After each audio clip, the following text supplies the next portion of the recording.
வீட்டில் சண்டைதான் அதிகமா? காரணம் இந்த தவறுதான்.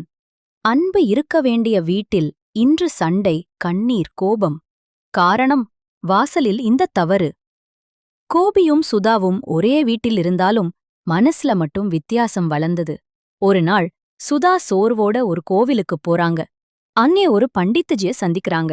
அப்போது பண்டித்தர் சொன்னார், வாசலில் ராவு கேது தோஷம் இருக்கு.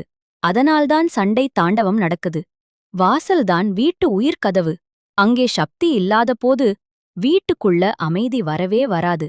துளசிய வையுங்க, கும்மத்த வையுங்க, வாசல சுத்தமா வையுங்க. இந்த மூன்றும் சேர்ந்தாலே நிம்மதி, நல்லிணக்கம், தெய்வீக சக்தி வீட்டில் வாசம் செய்யும். சுதாவும் அப்படியே செய்தாள், முழு மனதோடு, நம்பிக்கையோடு. இப்போ பாருங்க, சுதா சிரிச்சுக்கிட்டு இருக்காங்க. கோபி சந்தோஷமா பேசி குடும்பமோ ஒற்றுமையோட வாழுது. அந்த வீடு நிம்மதியின் கோவிலா மாறியிருக்கு. வீடு கட்டிடம் இல்ல, அது ஒரு புனிதமான உயிருடன் வாழும் இடம். துளசி, கும்பம், தூய்மை, இந்த மூன்றும் சேரும்போதுதான் வீட்டில் நிம்மதி பிறக்கும். இன்று முயற்சி செய்யுங்கள்.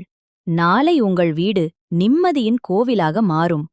இந்த வீடியோ பிடிச்சா லைக் பண்ணுங்க. பயனுள்ளதாக இருந்திருந்தா ஷேர் பண்ணுங்க. சப்ஸ்கிரைப் பண்ணுங்க.